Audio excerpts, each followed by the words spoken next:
I know what you think. You think I'm a corporate asshole, that I don't appreciate pop culture, but man, that's not true. I think the fuck not, you trick ass bitch.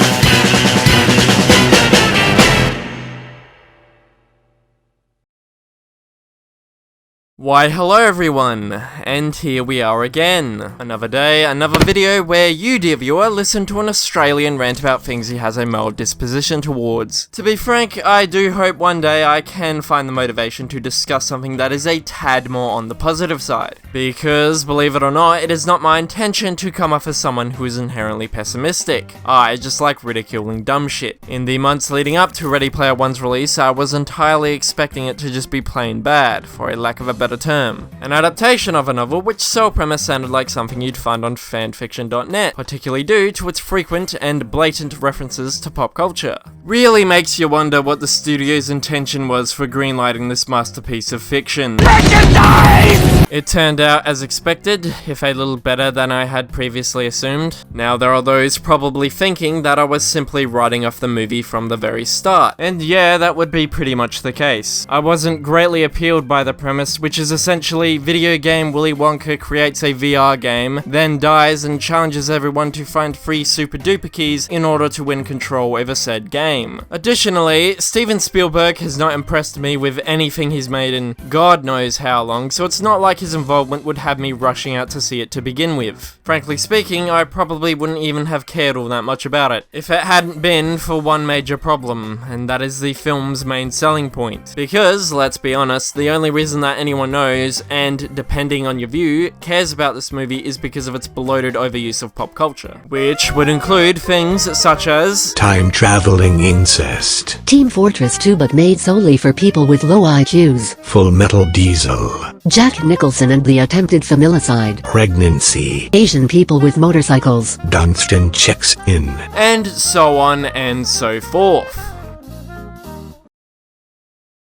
Interesting enough, out of all the copious amounts of references in here, I'm legit surprised that Harry Potter isn't among them. This isn't a complaint though, far from it actually, for reasons that I don't feel need to be explained. Though, had this movie decided to end with all the Harry Potter characters being placed in internment camps, this would be regarded as an instant classic.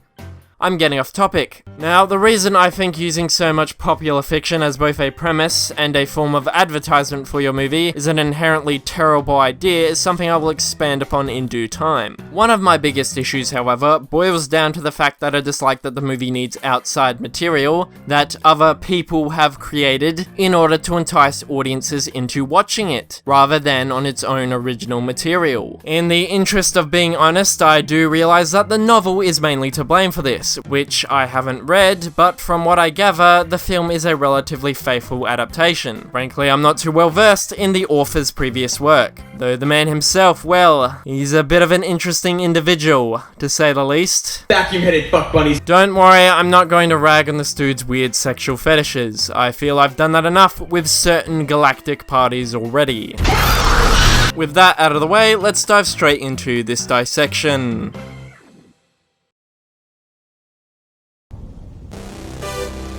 Okay movie, not off to an amazing start. This does mainly come down to subjective taste, but the reason that I already hate this is because I fucking despise this song.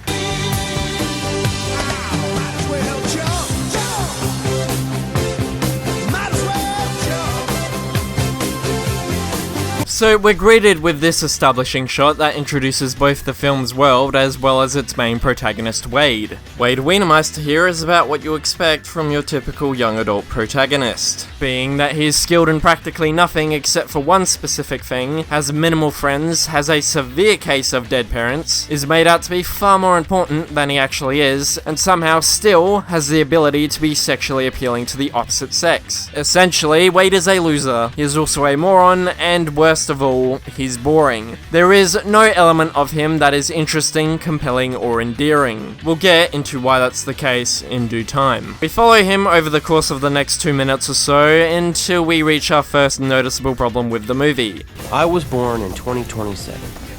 After after the corn syrup droughts. Now, you're likely wondering what the issue is here, and it is that, my dear viewer, this is but a prelude to the movie hitting you with a barrage of exposition. I was born in 2027. After the corn syrup droughts, this After the is bandwidth riots. After It's a place with the people limits stop of trying to fix reality, problems, planet, and your try to- imagination. The most dangerous place in the Oasis. And it's a pretty great place to pick up those were key figures entry. You see, how it is the Oasis was literally just by control the future. And so then it's the end of consciousness and free will for individuals as we know. And While this is really only a problem early on, for the most part, it's still excessive to the point where the movie routinely doesn't allow me to get invested within its story. Being that as it may, I will specify that using exposition and even narration in this regard does not automatically make something bad. They are both potentially useful tools to help tell a story. In several circumstances, they are both effective and necessary. Here, they are neither. It's kinda hard to get invested into the universe you're creating when you continually bog me down with information about said universe. And even then, that information is terribly communicated, which leads into this movie's stellar world building. Because despite Wade's incessant waffling on here, we really aren't given that much insight into how this world functions. An example of this would be in the film's setting, which is set in a futuristic Columbus where the city itself is relatively normal, but spliced in between is just a suburb that is a giant shithole. And I don't mean a low-income housing area, I mean a neighborhood where everyone lives in these small apartment-like rooms stacked on top of each other. A tad confusing that there is such a disconnect with this regular-looking city versus this almost third-world-looking shithole that is practically a fire hazard. Honestly speaking, this would probably work better if this film had a more dystopian setting. In this case, you could have this distinguished interior city, which is well-maintained and well-guarded, then have this entire shithole area placed around on the outside with a wall separating the two. Add some other unnecessary elements and you would have something that would, at the very least, make a tad more sense. Seeing as this confused the hell out of me, I decided to look up why this was the case on the Ready Player One wiki. From what I gathered, these are just shanty refugee villages that were created as they are to save on space, labor, and resources. The space point I can understand, but when it comes to the labor and resources aspect, I'm going to call bullshit. Surely it would make a lot more sense and would be a lot easier to place several houses next to each other rather than stacking boxes haphazardly on top of each other, because, as the wiki states, they're liable for collapses, potentially causing domino effects. So in the long run, the cost of keeping this area maintained would be a lot more compared to shelling out a few extra dollary dues at the start in order to ensure that your shanty village doesn't resemble a quaint little Japanese town after a mildly pesky tsunami hits. I would also like to highlight that it doesn't make a whole lot of sense as to why that several people in this low income area can afford this likely expensive and intrinsic virtual reality equipment. But I'll assume that they are readily available and highly inexpensive. I mean, I have nothing to base this off of, but I've spent enough time on this tangent as is. Anyway, this starting exposition gives us a very brief summary of the current state of the world and also establishes how frequently the game is played by its user base. These days, reality is a bummer. Everyone's looking for a way to escape. Now everyone, do take note of this line of dialogue as it highlights Ready Player One's central theme, which is basically video game, not reality. Reality is reality. Get off your ass and stop playing video games. Now this theme is an aspect of the movie that Steven Spielberg seems really gung-ho about, which is likely the main reason he signed on to do this movie to begin with, because I don't know what would have convinced him otherwise. Well, it's what I believe in. You cannot substitute being in love and being in life with your friends and your family. There's always something to distract us from our homework and from our responsibilities and from sometimes making eye contact with each other. So this movie is a little bit of a cautionary tale, but it's more fun than caution. Now, the reason I'm bringing up this theme now is because it is very relevant later on, so just keep it in the back of your minds for now. The exposition continues and introduces Wade's only friend H, who was later on revealed to be a black girl, as well as these two, who are revealed to be a small pair of Asian boys. I could discuss these characters further, but there would be no point, as they're all the same in the sense that they are all incredibly shallow writing-wise. I will slightly expand on this in saying that none of these characters grow, there is nothing inherently complex about them, and none of them have any personality traits that makes them interesting or entertaining to watch. We then move on to Wade talking about the game's creator James Halliday and his subsequent challenge after his death, which is a bit more of an elaboration of what I described earlier. First person to find the egg I've hidden somewhere inside the oasis will inherit my stock in gregarious games and total control of the oasis itself. We're also introduced to our main antagonist, who heads the second largest mega corporation in the world. Also, since I like to be fair, I thought Ben Mendelsohn in this movie was decent. Sorrento. This guy. Back to work, people. Even though his entire character boils down to hello, I am corporate bad man. I enjoy money. I do very evil things for the sake of money. And I apologize so far if this feels very summary-like, but you've now gotten a general sense of what the first 12 minutes of this movie are like. At this point, I had almost tuned out completely, so all I was wondering is whether or not you would get suspended from this game if you ended up saying the N-word. Anyway, action scene time. A near impossible race, which marks as the first challenge to get the first key. And to be fair, this set piece is relatively well done. It's fairly well shot in terms of composition. It's chaotic and frantic in an intentional way, as it's not done to the point where it's completely impossible to get an understanding of what's going on, but is more so used as a means to emulate what the characters would be experiencing, which adds an extra layer of tension to the scene. Also, the lack of music emphasizes the sound of every crash, making them have more of an impact.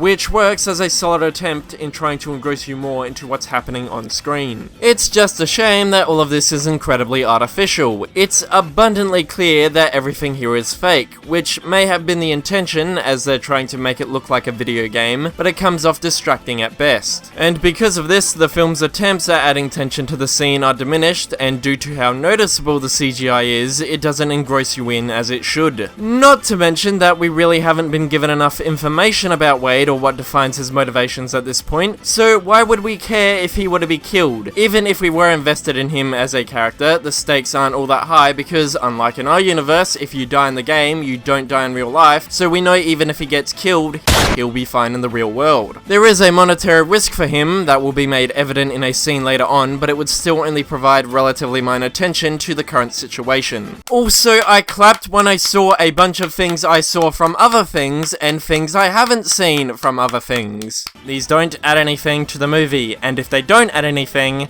get rid of them. So the race ends with Wade being too much of a girl to risk getting past the gorilla, and this chick's Asian bike gets totaled. This is our main romantic lead, everyone, and oh boy, is this film's romance plot fucking awful. A majority of their relationship consists of them either talking about the game's creator, talking about pop culture, or talking about how they're going to bring down the bad guys. Apparently, this is what Ernest Cline thinks good chemistry is. Favorite shooter? Excuse me? James Halliday's favorite first-person shooter. What? Oh, GoldenEye. Playing as? Odd Job. Is this a test? Favorite game variant? Game variant with slappers only. No weapons. I know what slappers only means. Racer? Turbo. Oh, and his favorite food was Hot Pockets. Favorite restaurant was Chuck E. Cheese. Song was Video Killed the Radio Star by the Buggles. Video was Take On Me by a Hop. His favorite quote was from Superman. You are a sad, strange little man, and you have my pity. Some people can read War and Peace and come away thinking it's a simple adventure story. Others can read the ingredients on the back of a chewing gum wrapper and unlock the secrets of the universe. Lex Luthor.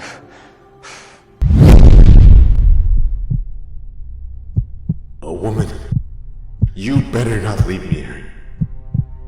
I swear to fucking God, bitch. Please give me that high five. Don't make me do something I'll regret.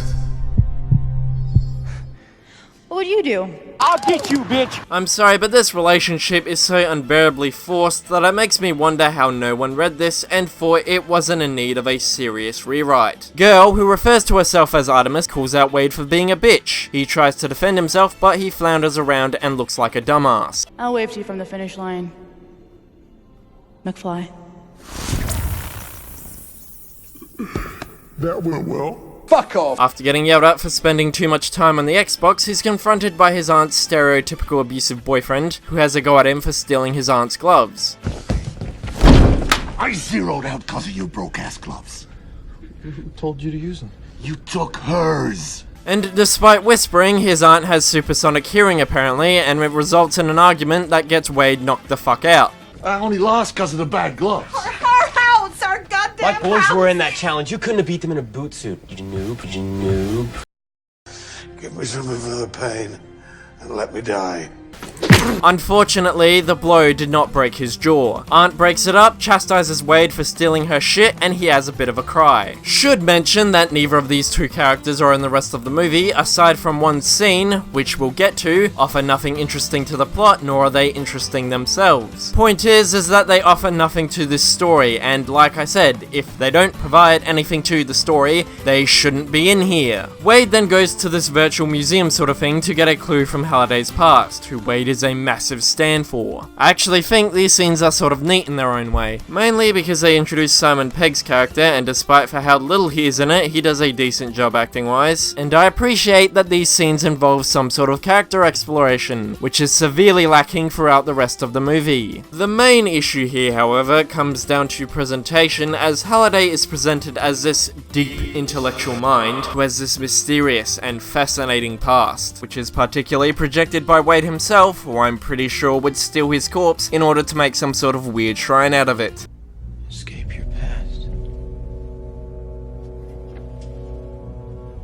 What part of your past are you trying to escape, Halliday?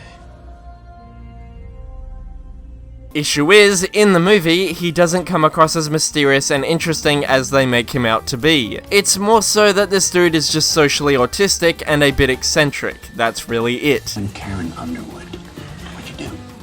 She wanted to go dancing, so we watched a movie.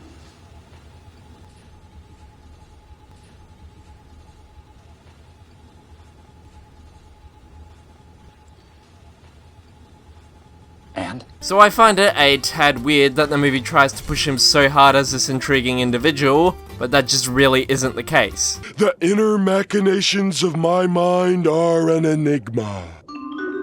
Oh, yes, please. Thank you.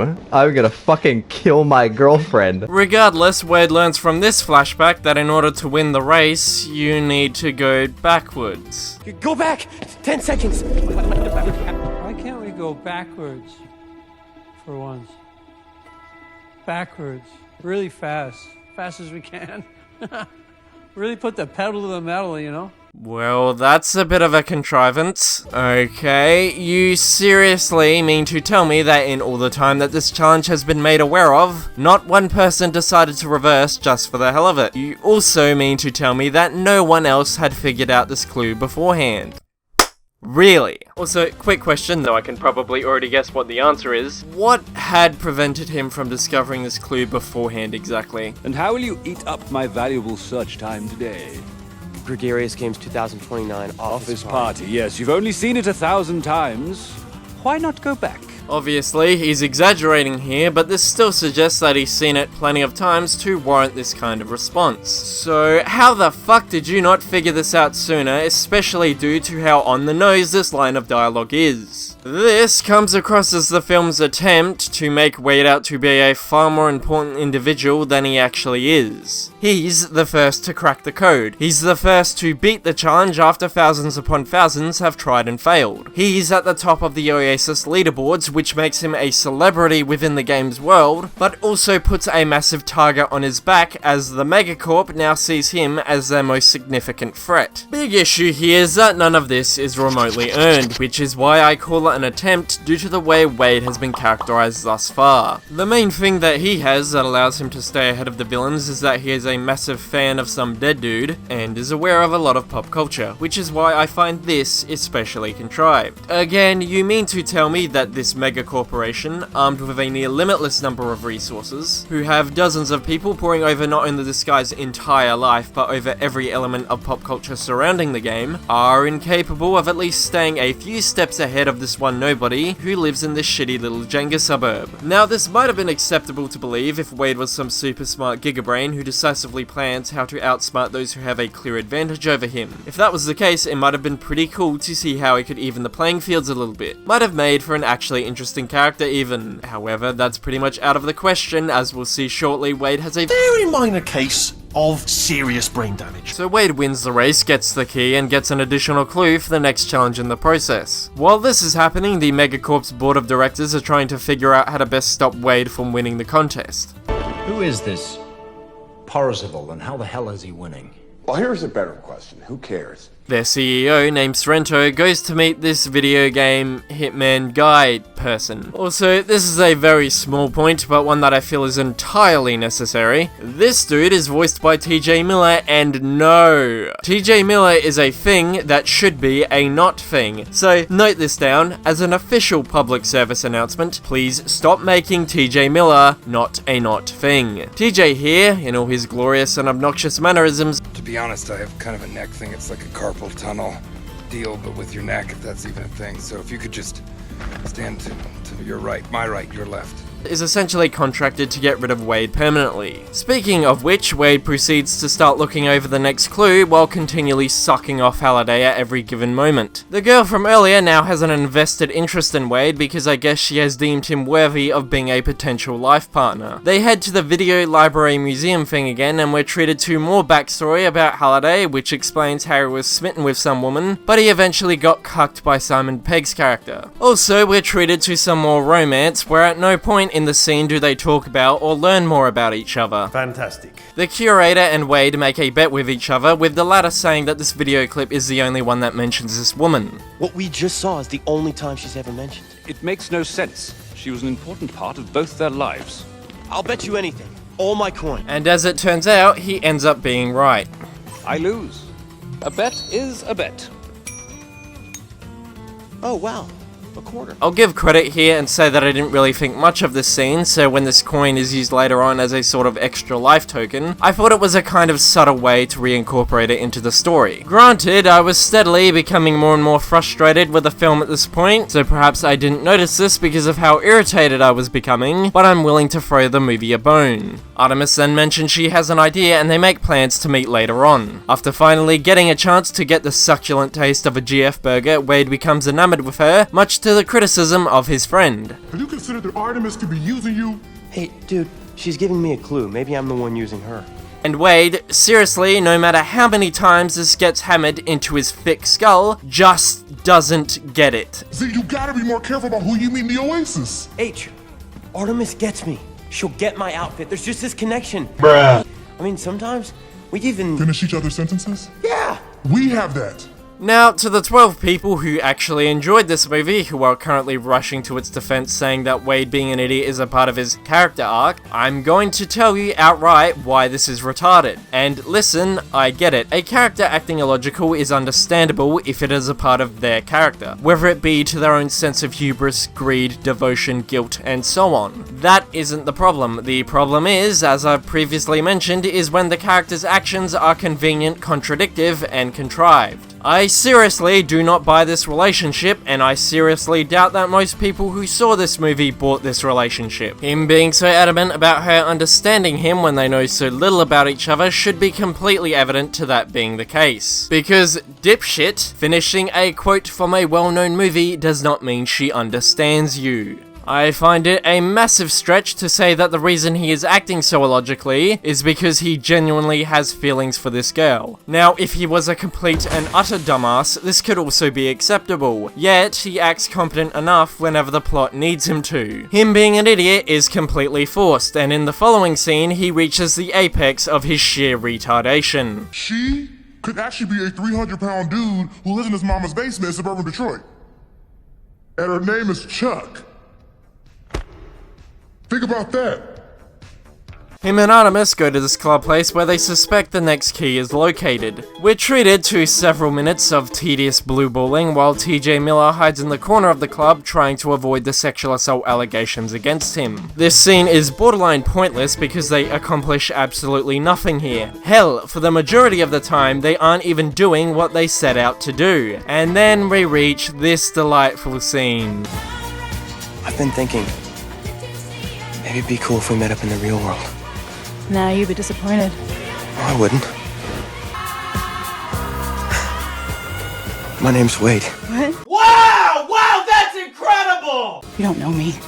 You don't know anything about me. We've never met. I do know you, Artie. I'm in love with you.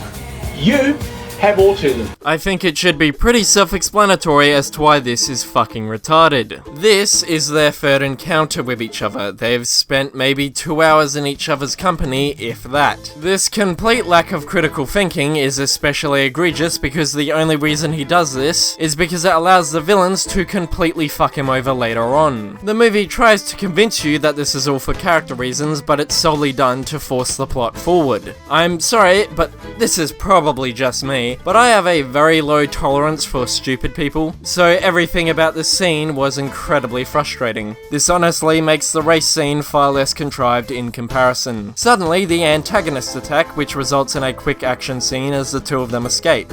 Wow, you were amazing. This isn't a game, Z.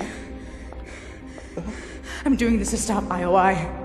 I'm talking about real-world consequences. Okay, he's absolutely in the wrong here. But if you're criticizing him for not taking this so seriously, perhaps then, it's not the wisest idea to start seductively rubbing his body, to ensure that you don't give him the wrong idea. Was this some sort of vain attempt at a new motivational force? Is this something we can expect in the not too distant future? Can we expect drill sergeants in the military to provide cadets with women who will tickle their balls for half an hour if they complete 250 push-ups? Do you suck dicks? Also, she complains about her dead dad, boo-hoo, as if anyone cares.